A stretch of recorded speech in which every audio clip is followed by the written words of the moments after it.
Olá, boa noite. Tudo bem? Charlene, boa noite. Boa noite. Estamos aqui mais uma vez, mais um encontro às quintas-feiras, né? Vamos falar sobre arte e liturgia. Vamos esperar mais um pouquinho enquanto as pessoas vão entrando, né? Isso. Renan, vou falar com você para você abaixar isso, afastar um pouquinho a sua câmera, que eu tô vendo o seu rosto pela metade. E agora? Tá melhor, mas ainda tá faltando um pouco, né? Quem mandou? Nasceu Espera com a aí, cabeça deste tamanho. calma aí, calma aí. Agora Espera, tá. calma. Então, E agora? agora eu consigo ver o seu rosto por inteiro. A minha cabeça meio que não é pequena, vou afastar um pouquinho, subir um pouquinho aqui. Acho que esse enquadramento fica melhor, né? Não, para mim tá tudo certo em relação a você. Certinho? Tá Tá. ótimo. Vamos esperar aí o pessoal entrar. Caramba, acho que eu tô um pouco até distante aqui. Olá, Elias, boa noite, tudo bem? Gente, olá, João Carlos, boa noite. Vitória, essa ilustre desconhecida. Vou te falar que tem gente que queria já vir cheio de pergunta. Cheio... Ah, eu vi isso, né? Tô que abarrotar a gente de pergunta. Vamos ver, né? Tô esperando aí qual vai ser. Eu tenho que aprender como faz para assinar para as pessoas aqui, porque eu não sei fazer isso. Para fazer o quê? Acenar? Assinar é dar um tchauzinho para as pessoas, eu preciso aprender a fazer. Ah, se bem que eu acho que hoje você que coordena isso. Não, acho que. Como Enfim, eu também acho que eu tenho que aprender. Enfim, esse não é o meu forte. Engraçado, né? É uma ferramenta assim tão popular, né? Mas a gente ainda vai, de alguma forma, a gente vai aprendendo a usar. E essa parte, assim, essa interação virtual eu ainda também não sei fazer, não. Deixa eu ver aqui, eu posso mandar aqui, ó. Ah, não, também não vou fazer isso, não vou botar nenhum efeito, não.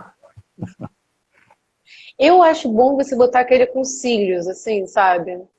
Um filtro, Claro! assim, com cílios. Eu acho que vai ficar uma imagem, assim, mais bacana. Brincadeira. Gente, olha só, deixa eu ver. Aqui eu não consigo ver o tempo, Renan. Quantos minutos já começamos?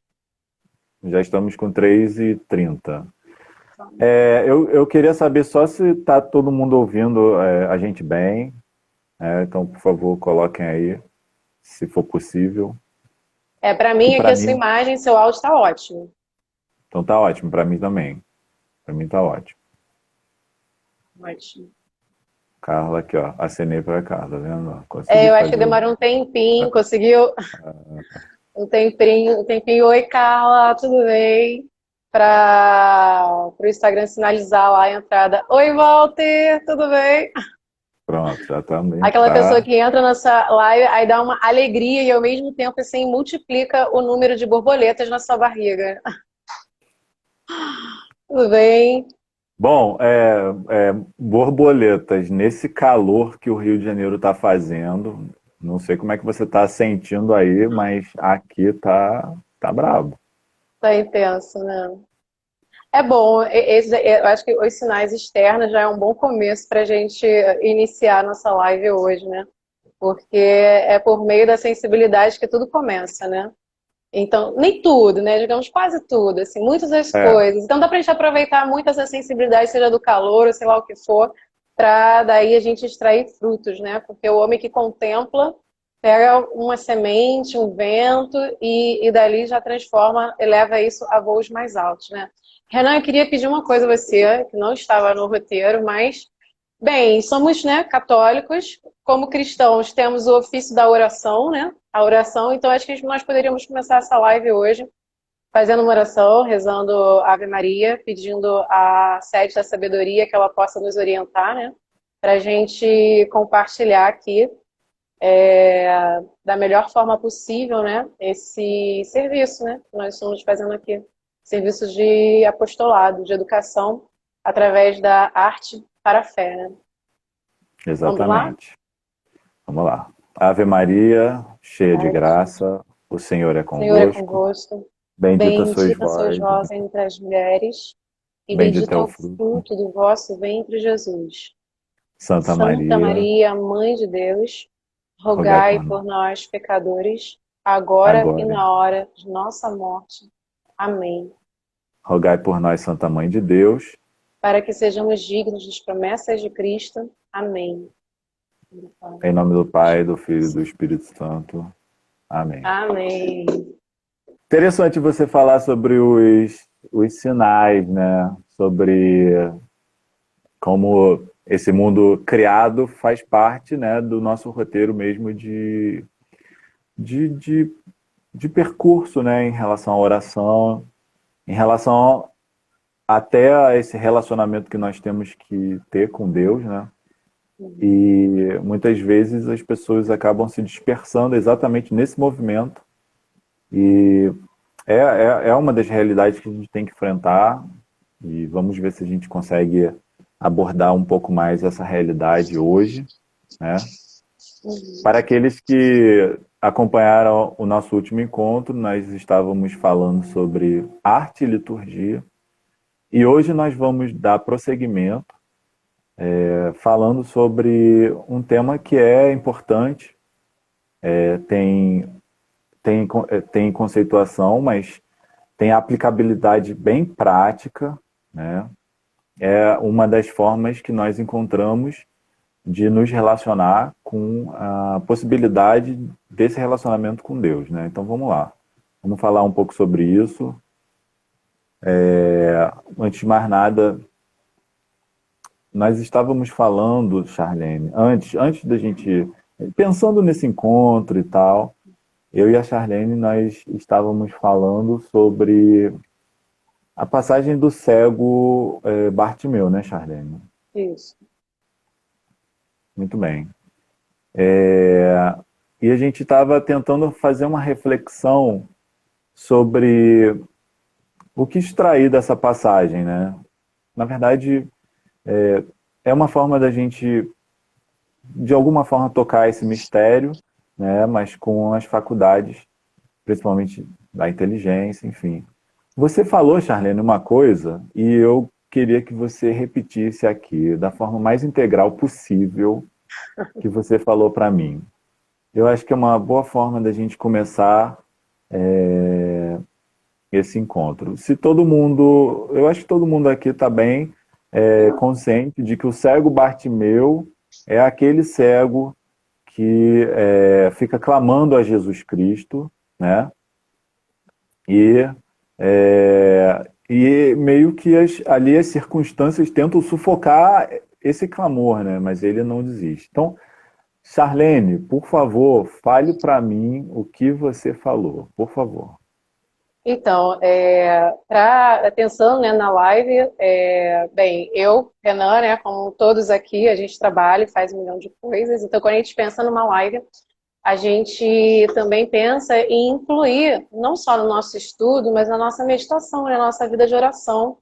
Isso que a gente vai trabalhar um pouquinho, né? E pedir mesmo assim, através da graça, a capacidade de meditar e de mergulhar um pouco mais profundo, né? E aí eu estava meditando sobre a questão da cura, né? O processo da cura. Aí comecei a pensar, né, sobre isso, sobre o que é esse lugar do cego, né? Essa pessoa que não enxerga, que não vê. E como Jesus faz, como ele faz a cura. Se a gente pensar em várias passagens bíblicas, a cura se dá por uma palavra, a cura às vezes se dá pelo mergulhar nas águas, a cura. Jesus sempre pega pela mão pedagogicamente, né? Ele extrai dali, além da cura, né? Ele extrai um ensinamento também para todos nós, né? Que até hoje bebemos dessa tradição, bebemos desses ensinamentos. Naquele momento assim que me chamou muita atenção foi a questão da terra, né? Quando está ali descrito que Jesus pega a terra e cospe na terra e ali prepara uma lama. Se a gente for para pensar, né, da onde é que Adão foi retirado? Adão foi feito do barro, da terra, né? Então, quando a gente pensa na terra, a gente pensa da matéria que o homem foi feito. E aí Jesus vai lá e cospe na terra. O que ele faz com essa terra? Ele, ali colocando parte de si, ele transforma a matéria, transforma em lama e passa nos olhos. Lembrar da terra é a gente pensar também na nossa humildade, naquilo que nós somos, né? Andar com os pés no chão, ciente daquilo que eu sou. Não pensar e ficar ali desejando, na vida espiritual às vezes acontece. Não, bem, eu tô falando por mim, tá, gente? Não sei se acontece com vocês. Mas comigo isso acontece.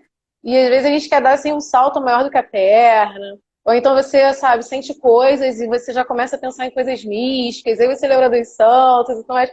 Então, assim, a humildade, ela é fundamental para aquele que quer ver, né? Se você quer enxergar, você precisa ter humildade. E aí, quando Jesus pega e passa a terra, né, no olho do cego, Jesus está ali, né, libertando ele através do quê? Daquilo que nós somos, através do reconhecimento da nossa humildade.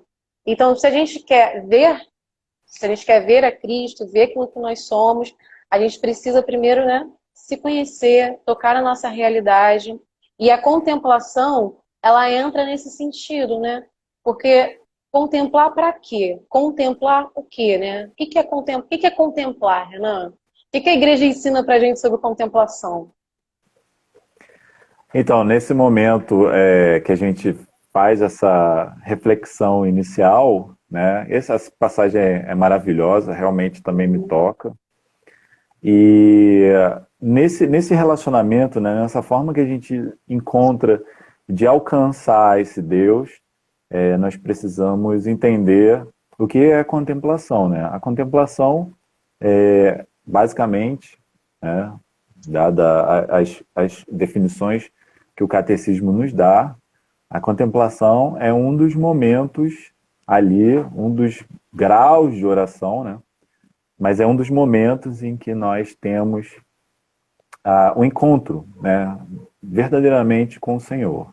Né? A contemplação, ela basicamente nos mostra, nos garante que nós estamos abertos ao que Deus é, né? À escuta da palavra, a uma vida, né, como diz São José Maria Escrivá, uma vida contemplativa, né? E ao longo da história da igreja, muitos santos alcançaram realmente a contemplação. É uma meta também, é uma das nossas metas. Nós, dentro desses graus de oração, nós almejamos chegar a esse ponto, né? De poder ver Deus como Ele é, né? Na verdade, a gente Mesmo sempre... que Deus se revela pela contemplação, né? É pela contemplação que a gente faz esse encontro com Deus. As coisas que estão criadas no nosso mundo, né, as coisas que se mostram para a gente através do sentido, quando a gente olha para elas, quando eu olho para uma árvore, eu olho para o sol, quando eu olho para uma obra de arte, e eu retiro ali o olhar da fé, e eu não me debruço sobre aquilo, é só uma árvore, é só uma obra de arte, mas quando eu coloco ali a fé, quando eu me debruço, né, para perceber a realidade, eu vejo que existe algo muito maior. E nessas coisas eu consigo encontrar Deus. Só que para fazer esse movimento, né, é importante a gente dar um salto.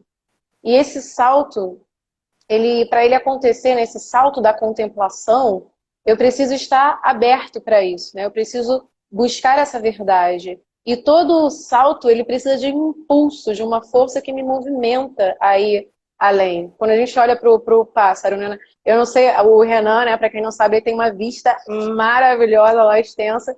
Eu também aqui tenho, e toda manhã eu sempre vejo uma ave, ela, assim, enfim, não sei se é meio, se não é, não entendo lá muito dessas coisas, eu acabo contemplando mais no sentido espiritual mesmo, e depois até teria que pegar umas dicas aí com a Carla para poder entender a parte mais biológica da coisa.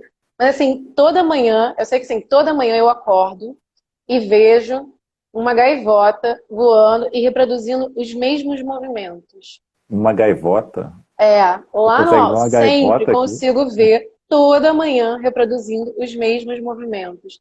E aquilo me encanta. E ali já começa a minha contemplação da manhã, sem abrir o olho e ter a graça de ver esse movimento se repetir. E quando eu olho para. Não tem como olhar e não pensar, gente, como voa tão alto e como está tão entregue, né? Um ser tão pequeno, numa imensidão que é o céu. E dali extrair, pensar assim, o que nós somos, né? E qual que fosse essa que o homem precisa, que faz ele se movimentar, né? Ir além, ir ao alto e buscar, né, essa realidade mais profunda. E através, seja contemplando a grandiosidade do céu, contemplando a pequenez de um grão de areia, ali em cada coisa, fazer essa experiência de experimentar Deus, né? De estar com Deus diante dessas coisas, né? De ser contemplativo no meio do mundo, né? Voltando àquilo que a gente falava na live semana passada, né? A gente falava sobre o que é o homem, né? Que o homem é corpo, ele tem uma matéria, e o homem tem uma alma. Se o homem tem um corpo, né? Uma matéria, que é um corpo como o dos animais, assim, é claro que mais elaborado, mas a gente pode pensar numa matéria ali, uma estrutura material como os animais. E ao mesmo tempo, tem algo ali que é espiritual, né? Que é a alma. Então eu posso dizer que o homem, ele é essa ponte entre o mundo que é sensível, o mundo que eu consigo perceber pelos meus olhos, pelos meus ouvidos, pelo meu tato, e o homem é essa ponte com esse outro mundo que é inteligível, que é o mundo que o homem consegue alcançar, que ele consegue vislumbrar através dessa experiência que vai além da matéria. E aí, por isso que a gente está desde a semana passada, que é também mais ou menos a linha condutora, né, que nós estamos seguindo agora, não tem como a gente pensar, seja na contemplação, seja na liturgia, seja na espiritualidade, se a gente passar primeiro pelo que é o homem, né? Aquilo que nós somos. E aí a gente volta para a nossa humildade, pensar na nossa natureza, instalar essa natureza na realidade daquilo que nós somos diante daquilo que Deus é. E aí a gente fazer esse grande salto que essa gaivota faz aqui na janela da minha casa. Claro que com outro olhar, outro caminhar, enfim, mas que nós também precisamos fazer, nós somos chamados a fazer, a realizar esse salto da contemplação. Agora, Renan, eu queria fazer uma pergunta para você, já que o Gabriel não está aqui fazendo as perguntas que ele tramou lá, só pode Ah, contemplar. é verdade. Revelei o nome do santo, né? Só pode contemplar quem tem fé, quem não tem fé não contempla? E Então, aí, como cara, é que fica isso? eu vou, Destruindo o roteiro do amiguinho, vai. eu vou te devolver porque eu acho o seguinte, Ah, dentro do que a gente acaba estudando e tal, nós acabamos chegando, né, num ponto interessante, que a gente precisa de alguma renúncia, né, do eu. Como é que a gente faz? Se nós precisamos experimentar essa presença, né? Esse mundo que nos cerca, como você falou, né, a gaivota e tal. Como é que a gente faz? A gente permanece sendo, né, nós mesmos ou nós temos que fazer essa renúncia para que algo surja, algo, né, assim como a gaivota, você falou, ela dá o voo, beleza, ela dá o voo, mas né, a gente tem um automatismo aí do comportamento animal, mas o ser humano, né, a gaivota não contempla, mas o ser humano, ele contempla, né? Como é que a gente faz? Como é que se dá no plano da prática, né, esse voo, né? Porque a renúncia do eu é um voo, né? Como é que a gente faz isso? Então, gente, olha só. Eu, com a minha formação aqui, né? Para quem não conhece, enfim, eu me formei em Belas Artes, né? E, e aí tem uma coisa, assim, que eu gosto muito de fazer, fuxicar lá a página do Walter, lá do ateliê. Eu gosto de fuxicar, e o que eu mais gosto é quando eu vejo o Walter colocando, quando ele coloca imagens dele pintando, dele desenhando, dele produzindo. Por quê? Porque a gente se transforma naquilo que a gente contempla. O que acontece? Tá achando engraçado? Eu gosto de ver, eu acho legal. O Walter tá rindo aqui. Eu acho legal porque a gente se transforma naquilo que a gente contempla. Quando você quer aprender uma coisa, o que que você faz? Você vai estudar com quem sabe fazer. Às vezes, assim, hoje fica um pouco difícil isso pra gente, né? Até semana retrasada, não sei, eu recebi uma mensagem, às vezes também as pessoas me mandam mensagem, professores de arte são católicos, perguntando, assim, o que estudar, como fazer, para que faculdade ir, ou então perguntando, como é que faz para dar aula de arte, assim, no atual cenário, na atual circunstância, e com os valores cristãos. Então, gente, o que que a gente faz, né? O que que a gente o que que a gente pode fazer? A gente pode aprender com quem sabe fazer bem. Então, assim, o conhecimento artístico, né? Ele se dá, você não aprende pintar um quadro ouvindo como pintar um quadro. Você aprende vendo. Isso é uma tradição. Desde os primórdios, as pessoas faziam as coisas e as pessoas iam vendo aquilo e elas iam, né? Forjando o seu caráter, forjando sua personalidade, forjando a sua atuação profissional no mundo de acordo com aquilo que ela aprendia a partir da experiência. Com a contemplação, né, não é diferente. Como não é diferente com o amor. O que faz o amante? O amante, ele contempla o bem-amado e ele se transforma naquilo que ele ama. É bem comum a gente olhar casal, igual o Renan, né? O Renan tem a esposa dele, a Renata.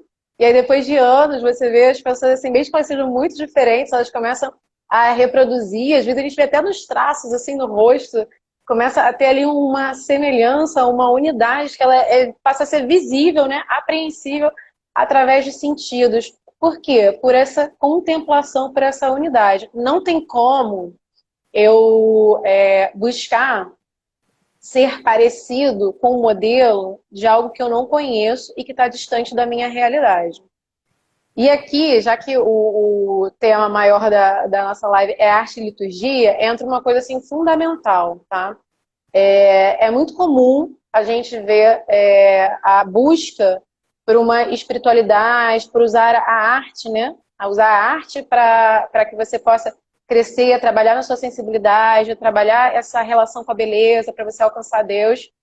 Aí a pessoa anseia, né, chegar na missa, escutar aquela música, aquelas obras de arte que de fato, né, falam do que está presente, que está a ponto. E de fato precisa ser assim, né, gente? A nossa igreja precisa ser um microcosmos. A nossa igreja, ela precisa construir para nós aquele paraíso que Deus fez e que foi desorganizado pelo nosso pecado.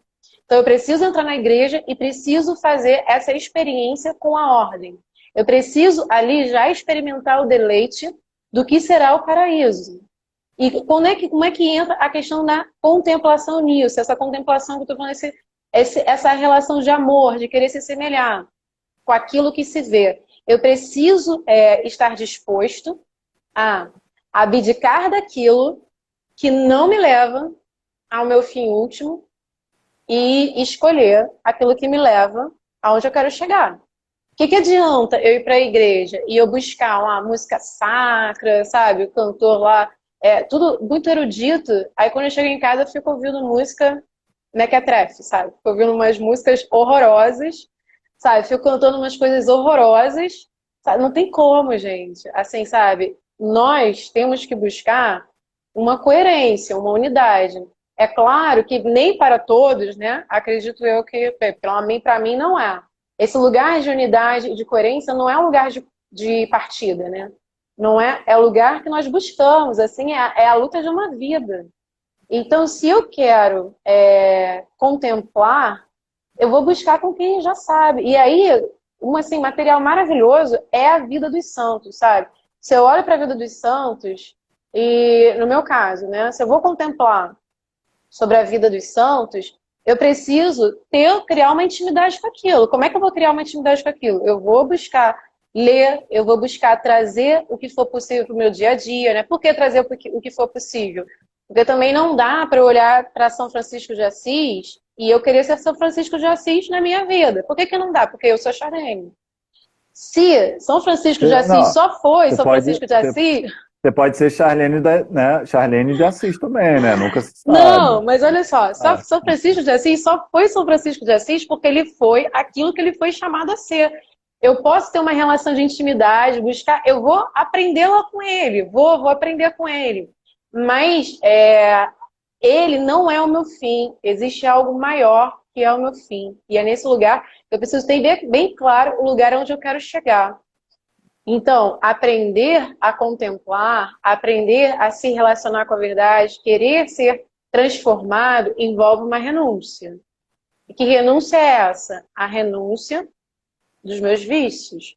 Se eu não estiver disposto a lutar diariamente para crescer nas virtudes, se eu não quiser lutar diariamente para o meu aluno querido me desconcentrando aqui, gente. Gente, não tem coisa que me deixa mais feliz quando você vê um aluno fora do horário de aula lá assistindo essa live. Obrigada, Gustavo. Então, assim, não tem coisa que me deixa mais assim, sabe? O que eu posso fazer? O que eu posso fazer se eu quero ser, eu quero aprender a contemplar? Eu quero transformar, sabe? Eu quero, e até redundante, mas eu quero querer o bem, sabe? Como Santa Teresa d'Ávila falava, né? Ter uma determinada determinação. Eu preciso abrir mão de algumas coisas. Mas, assim, isso foi uma coisa que para mim ficou muito claro, Renan. Uma vez eu estava participando de uma missa, e aí o sacerdote, que você conhece muito bem, como eu, foi lá aqui, Padre Valdir, estava na missa, aí o Padre Valdir falou assim: cristianismo é a religião dos fortes. Cristianismo não é uma religião para fraco, para gente fraca.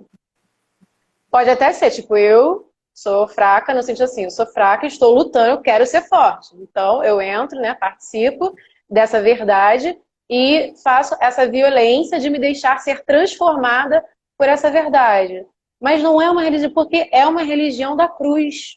Não existe cristianismo sem cruz.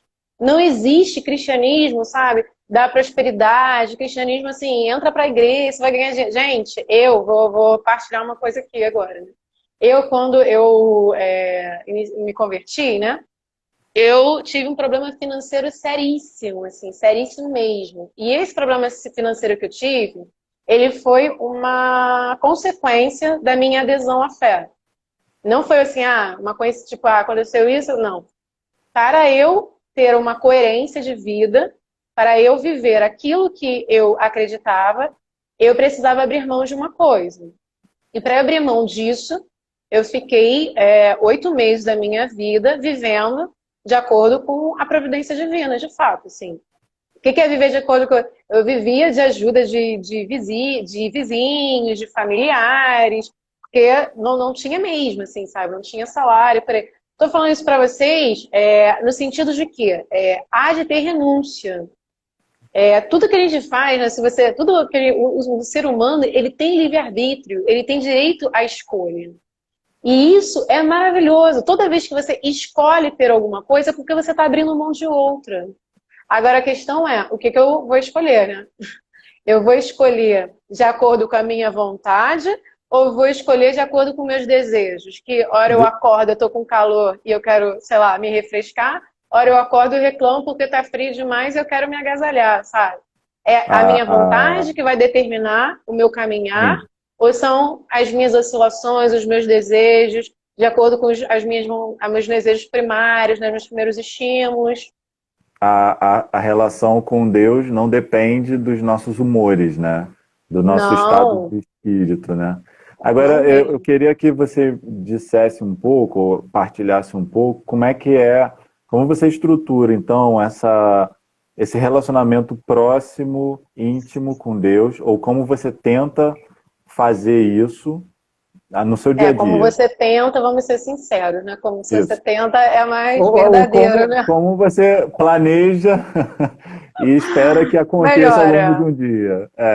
Para a gente Então, ter uma noção do que é isso na prática, por na favor. prática. Então, olha só. Vou voltar só mais um pouquinho, porque, enfim, né? Meninas não se sintam ofendidas, mas eu sou muito feliz por ser menina e por ter características próprias de uma mulher. Então, eu dou algumas voltas ao falar e não me incomodo com isso. Eu fiquei alguns anos na igreja, rezando de acordo com os meus desejos. Ah, hoje eu tô com muita vontade de rezar. Ficava lá 1 hora e meia rezando, sabe? Ali vibrando de amor por Jesus. E aí tinha dia que eu não tava com vontade de rezar e eu não rezava. E às vezes não ter vontade de rezar, não ter, às vezes também assim, não só dias, semanas, né? E por aí vai. E aí, assim, me ajudou muito ter um plano de vida. Da mesma forma que a gente tem que ter um plano, ninguém levanta um edifício sem antes planejar o material, né? A estrutura, como é que a coisa vai se manter de pé. Não é diferente. Se a gente planeja uma viagem, por que que a gente não vai planejar a nossa vida? Por que que a gente não vai planejar a nossa ida para o céu, que é o que mais nos importa, né? O que mais nos interessa? Então, assim, ter um plano de vida foi uma coisa, assim, que me ajudou muito.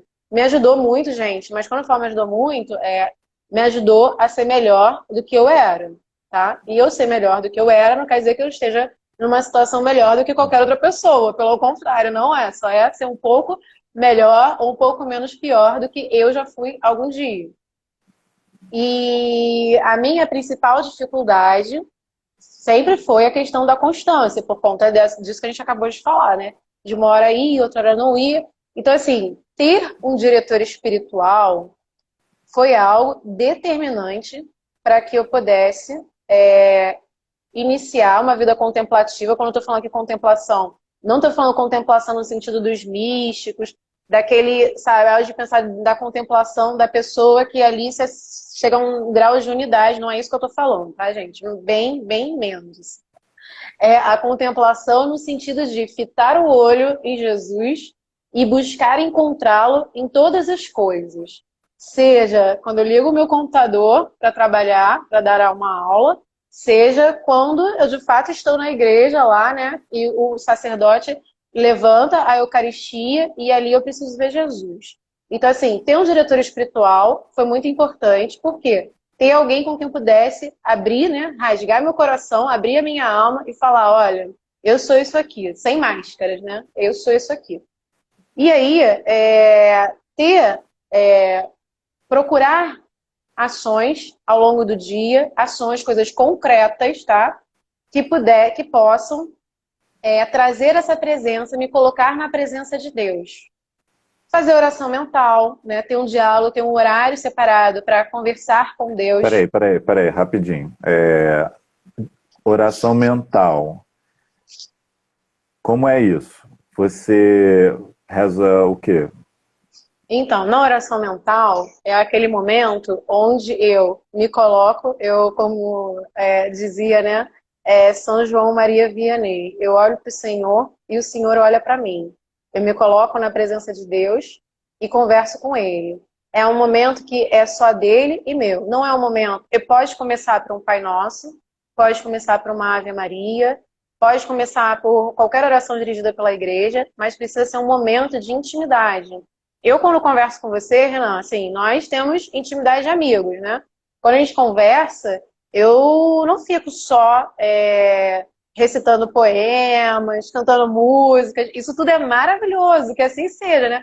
Eu não canto, gente, por assim. Quer dizer, pro Renan eu até canto, que ele merece Por pagar penitência. piedade. Ela não canta por piedade. Mas vai, Mas continua. assim, já o Renan canta e toca violão. Então, assim, a gente tem toda essa maravilha, né? Toda essa produção, coisas que alimentam a nossa amizade, mas a gente também precisa conversar. O momento onde é o Renan, é a Charlene, é a Renata, a gente precisa criar essa intimidade. E não pode ser diferente com o nosso Senhor. Eu não posso conversar com o nosso Senhor falando, outro dia até a gente falava sobre isso, né? Que Deus me dê, não sei o que lá, que Deus faça. Não, é em primeira pessoa, sabe? É o Senhor, é você e Deus, sabe? Então precisa ser em primeira pessoa. Construir esse diálogo. Porque muitas vezes a gente pensa assim, eu passo o dia inteiro falando com Deus. Que maravilha! Se você passa o dia inteiro falando com Deus, você tem presença de Deus, você consegue ver Deus em todas as coisas. Só que isso precisa ser alimentado, precisa ter um momento. Imagina, Agora, deixa eu fala. perguntar uma coisa, Charlene, desculpa te interromper. Esses momentos em que você conversa, né, que você tem esse diálogo com Deus, geralmente você obtém disso um estado como se fosse um gostosinho, algo bom assim? Ou você faz isso todo santo dia, independentemente da recompensa imediata que você possa receber disso? Fala um pouquinho. Então, olha só, não, assim, não tem essa. Às vezes tem uns insights, às vezes é bom, mas assim, esse não é o motivo, tá? Porque assim, tudo que eu precisava receber, eu já recebi, eu já tenho, sabe? Tudo que Deus precisava me dar para eu estar onde eu estou hoje, né? Eu já tenho, eu já recebi, eu não preciso, sabe? E nem é muito pequeno a gente querer reduzir, como eu já fiz muitas vezes, né? E às vezes escorrego e faço de novo, tá? É muito pequeno a gente querer direcionar uma coisa que é tão grandiosa, né? Que é a nossa relação com Deus de acordo com prazeres sensíveis. Não é que a nossa sensibilidade seja ruim. Gente, Deus deu um corpo pra gente, não pode ser ruim. Deus quis ter um corpo. Não é que seja ruim, mas existe uma escada a ser subida, existe uma montanha a ser escalada. E as coisas não podem ficar ali só, porque senão, se a gente fica só no sentido, nós nos tornamos escravos do prazer. E se eu me torno escravo do prazer, eu não vou conseguir coisas, sabe? Eu não vou conseguir crescer, eu não vou conseguir me realizar. Nascer dói, morrer dói. Se o homem sente dor desde a hora que ele nasce até a hora que ele morre, por que a gente vai ficar o tempo todo, sabe, nessa fantasia de prazer? Ninguém se realiza no prazer. A gente precisa de prazer? Precisa, claro que precisa. A gente precisa descansar, você precisa de lazer. É bom, às vezes, ver um filme legal, né? Se divertir. Mas essa não é a finalidade. Esse é um lugar para você passar. Esse não é um lugar para você estar. Os prazeres que nós sentimos agora, eles precisam ter o devido lugar deles, tá? Precisa ser apenas uma pequena amostra daquilo que você vai experimentar em sua plenitude quando você vê a Deus. Fora isso, Então, agora, não. então você está dizendo que esse movimento de todo santo dia, né, de conversa íntima, de encontro com Deus, também é um movimento que tenta ali organizar, né, o que está dentro da gente de alguma forma para a gente atravessar às vezes essa parede, né, dos sentidos. Claro. Mesmo porque o amor, ele é uma escolha. O amor não é uma sensação, sabe? A pessoa que escolhe se casar, né? A pessoa que tem a vocação do matrimônio, ela precisa todos os dias renovar aqueles votos de forma concreta. Só que todos nós, a nossa alma, ela já foi despojada por nosso Senhor, né? Então nós temos um matrimônio eterno com o nosso Senhor. E a gente precisa renovar esses votos todos os dias. E quanto mais a gente se unir a Ele, a tendência é cada vez mais a gente deixar de ser aquilo que somos para ser aquilo que Ele é. Porque a palavra cristão, né, é Cristo em ação. Nós temos a missão de desculpa por tantos anos, mas nós temos a missão de dar continuidade a esse Cristo. E isso é maravilhoso. Por quê? Porque quando a gente se apaixona, quando a gente ama, naturalmente nós queremos ser transformados pelo nosso bem amado. Então, essa contemplação amorosa de nós, e é quando eu falo contemplação amorosa, não estou fazendo referência a um filósofo famoso, ao que ele escreveu, a teoria tem uma relação com, claro, né, de perceber a realidade para depois construir, mas não estou fazendo referência a ele, para quem gosta de estudar ele, estou falando essa contemplação amorosa de Nosso Senhor, ela precisa, né, ela precisa ter essa ação, precisa ser uma coisa concreta, né, precisa de obras, precisa de relação, de intimidade. Então eu preciso, ao longo do dia, ter essa oração, essa união com Deus por meio dessa oração, e preciso também ter a união com outras orações que vão alimentando, né, jaculatórias, meditar, né, contemplar. Quem consegue contemplar o Santo Terço? Às vezes eu não consigo contemplar o Santo Terço, às vezes eu rezo, mas às vezes eu não consigo contemplar. Às vezes eu consigo meditar, às vezes eu consigo contemplar, mas às vezes eu só consigo rezar, mas aí eu rezo mesmo assim. Você falou uma coisa interessante sobre o terço. Você acha que o silêncio tem lugar nesse diálogo com Deus? Você acha que compõe, porque às vezes a gente fica pensando, né, que muitas vezes a gente, né, tem que ficar produzindo ali um diálogo interno, Uhum. mas existe espaço para o silêncio, Charlene? O espaço só é do silêncio.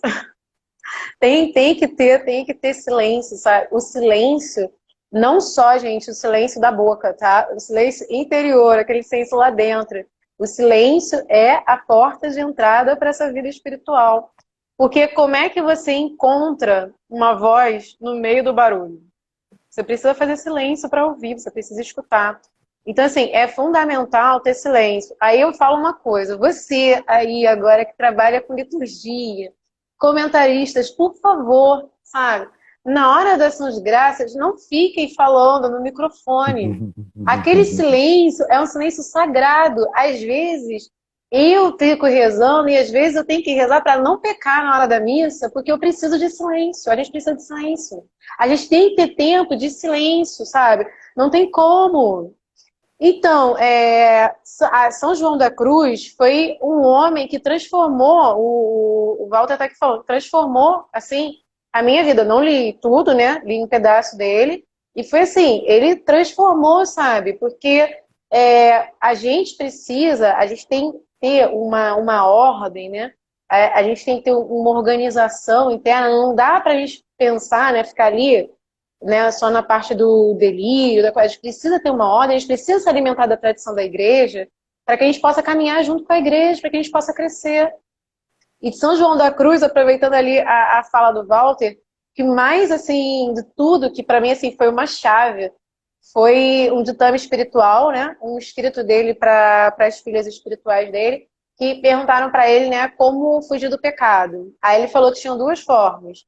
Uma das formas era a questão do você crescer nas virtudes. E, de fato, né, é o que a gente faz até hoje. A gente luta para crescer nas virtudes, né, oposta aos vícios. Mas ele falou, mas eu tenho uma outra forma que é a forma mais perfeita. Que essa, por hora, eu só contemplo com a esperança de que algum dia Deus me ajude a realizá-la. Que ele fala que é você se manter no amor. Que quando você se mantém no amor, você está de uma tal forma Em comunhão. exatamente, você não pode ser atingido pelo pecado, porque o pecado é justamente a ausência da caridade, a ausência do amor. Então, se você se mantém no amor, se você está em comunhão, o pecado deixa de ser até uma tentação, ele não te toca, porque você está ali tão mergulhado, né, em comunhão com algo que é muito maior. E aí o nosso caminho é esse, então. É contemplar esse amor, essa beleza, para que algum dia possamos nos unir de tal forma a ela, se transformar, se deixar ser transformado por ela, até que em nós possa ser realizada a obra dele. Charlene, olha só, né, às vezes a gente para pensar, né, e a gente tem uma associação, né, se faz uma associação um pouco vulgar, né, de que o lugar da contemplação é só em relação às obras de arte, né, ou comumente chamadas de obras de arte. Você acha que, por exemplo, existe contemplação na oração litúrgica, por exemplo? Com Você acha? certeza. Eu acho assim, eu acho não, né? É o que é, assim, ensinamento da igreja. A pessoa que ela é contemplativa, tudo se torna objeto de contemplação.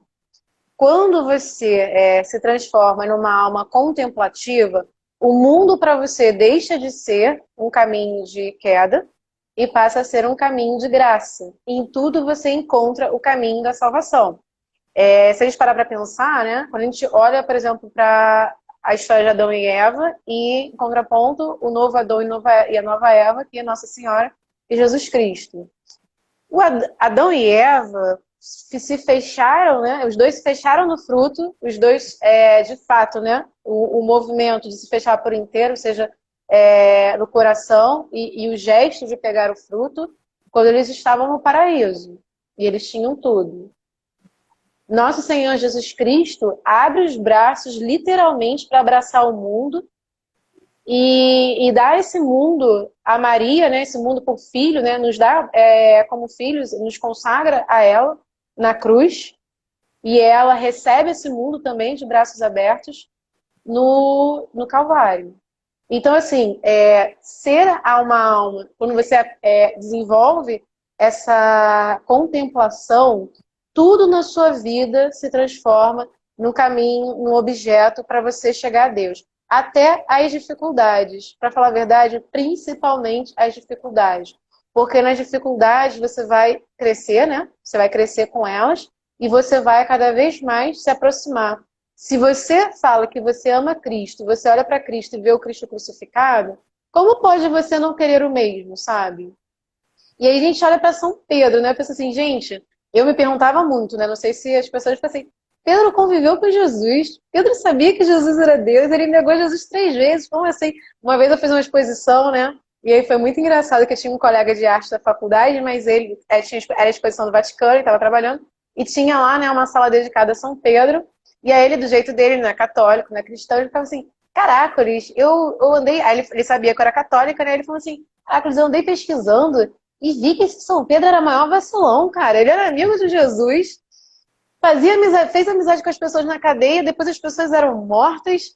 Ele negou Jesus 3 vezes, era amigo de Jesus, negou Jesus 3 vezes. Aí eu ficava pensando assim, gente, o que que faz, né, com que um homem que tem toda a vivência, ele conviveu com Jesus e aí ele, né, negou Jesus. Depois ele pede para ser crucificado de cabeça para baixo, que é a coisa mais fantástica, né? Ele estava preso, né, depois com medo, e de repente ele abre as portas, e não são só as portas da casa, né? Isso a gente entende bem. Ele abre as portas, ele sai e começa a anunciar sem medo nenhum, né? E começa, em algum momento, que aí a gente sabe bem qual, né?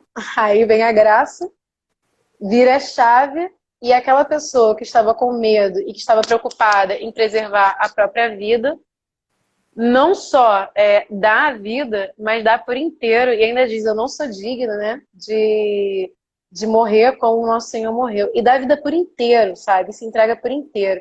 E se gasta, e se consome como uma vela que derrete quando a gente reza, né?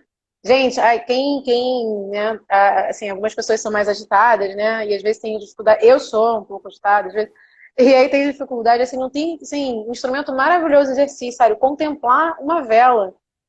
Apaga a luz da sua sala, sabe? Momento assim, dicas especiais. Apaga a luz da sua casa, sabe? Acende uma vela e contempla a vela. Mas não fica assim, tá, é uma vela, tá queimando, tá representando Jesus. Calma. O que você tá vendo? Descreve. Tá sentindo calor, sabe?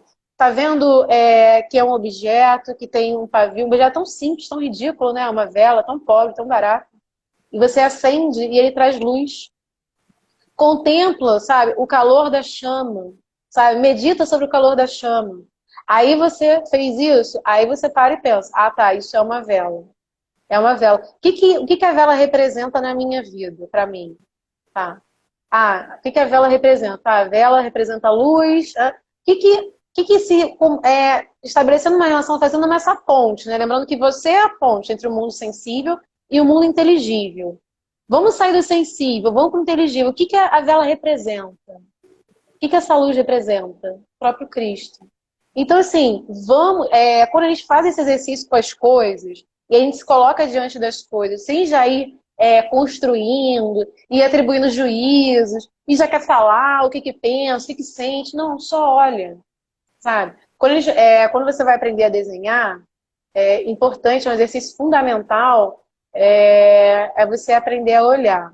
E você aprender a reconhecer, né, no sentido meio de conhecer de novo aquele objeto e sair daquele lugar de acomodação, tipo, eu já sei o que é isso. Porque senão você acaba desenhando mais a imagem mental que você construiu do que você está vendo, do que de fato aquilo que você está vendo. Então você Poxa, precisa se Arlene, colocar diante do objeto. retornando então um pouquinho ao início, quando nós falamos um pouco sobre a natureza, né, existiu um homem que provavelmente fez o seu exercício de contemplação, principalmente com a obra criada, né? Para ele era talvez ali o momento de contemplação real, né? Como fazer isso? Como fazer como, por exemplo, São Francisco, né, que olhava. Fala de novo um pouquinho sobre isso. Como contemplar através dessa natureza criada? Então, o homem, ele tem corpo e tem alma. O mundo, eu me relaciono com as coisas criadas através dos sentidos. Os sentidos são importantíssimos. E os sentidos também trazem para a gente prazeres, né? Trazem contentamento.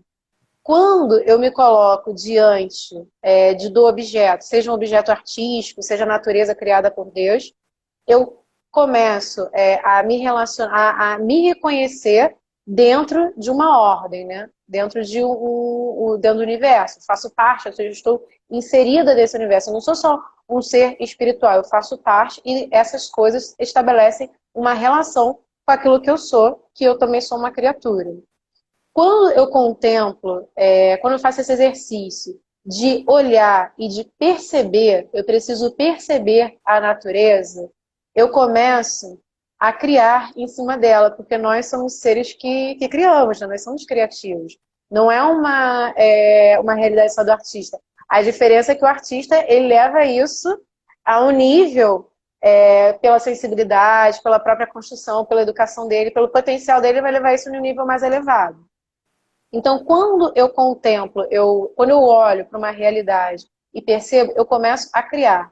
O que é isso que eu crio em cima dessa realidade? O meu eu. Eu começo a me criar a partir das coisas que eu percebo. Então, nisso que eu vou me construindo, né? Que eu vou construindo essa experiência e aquilo que eu sou, a forma como eu percebo as coisas, eu vou também ali chegando, vou me instalando na realidade. Deus habita na realidade. Deus não é um ser irreal, Deus é real. Para que eu possa me encontrar com Deus, eu preciso buscar a verdade. Eu preciso me voltar para aquilo que é belo, que é bom, que é verdadeiro. Eu preciso buscar a unidade, a presença, a força que as coisas, né, trazem, né, essa presença de Deus. Agora, a diferença é que na natureza, eu contemplo, né, a criação divina, eu contemplo aquilo que Deus fez no mundo, e a partir dessa criação, eu vou chegar até Deus, eu vou contemplar Deus a partir dessas coisas que são mais, digamos assim, uma criação um pouco mais simples. Quando eu me coloco diante de um objeto artístico, né, eu estou diante de uma matéria, por exemplo, quando a gente fala do trabalho do Walter, né? O Walter vai lá, ele pega a matéria, né? A matéria bruta, a matéria oferecida por Deus. Peraí.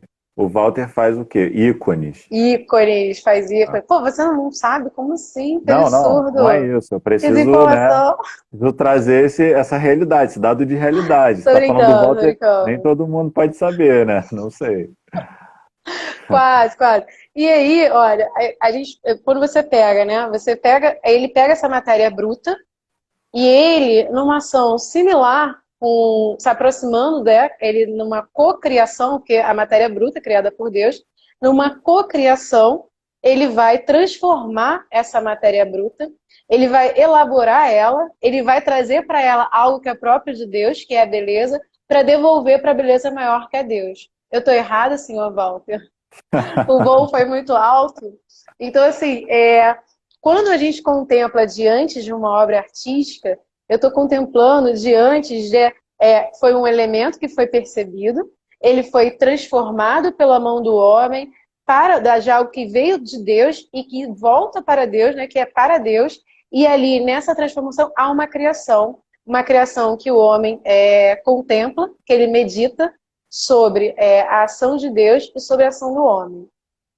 Agora, o que é importante nisso é a questão, assim, a gente também inserir aí a questão da beleza. Por quê? Não deveria ser uma coisa que eu precisaria falar agora, mas eu preciso, né? Que, infelizmente, a gente entra atualmente nas igrejas e nem sempre a gente encontra obras de arte que são belas. E aí muitas pessoas defendem assim, mas a obra de arte tem que ser bela. Gente, isso é discurso propaganda, tá? Se você é cristão, tem que ser belo, tem que ter beleza. As coisas precisam ter beleza, porque Deus é belo. Então as coisas com Deus, elas precisam ser belas. Elas precisam ter uma ordem, elas precisam ter uma unidade com Deus. E a obra de arte, ela precisa ser bela. Por que é tão importante a beleza? Porque a obra de arte, ela é pedagógica, ela te leva a um lugar. E esse lugar, você querer estar neste lugar, você fitar os seus olhos nesse lugar, vai ter uma relação determinante com a beleza do objeto a ser contemplado. Quando algo é belo, naturalmente você se coloca, você quer estar ali. Quando a gente vê as passagens bíblicas, acredito que todo mundo aqui já tenha pensado, meditado sobre isso. Nossa, Jesus, a escolha dos apóstolos. Jesus olhava para os apóstolos olhavam para ele e ele falava, vem e segue-me. As pessoas iam. Imagina hoje, Adoro, sei lá, chega uma pessoa para você e adoro fala assim, isso. vem e segue. Aí você vai lá, deixa tudo É, e vai para um homem que você acabou de conhecer. Como assim? Então, assim, isso se dá por quê? Porque Deus é belo, é bom, é verdadeiro. E quando algo é belo, né, a beleza é a parte sensível, a parte visível, que é experimentada, né, que ela se inicia, né, seja nos olhos ou seja no ouvido, né, na audição.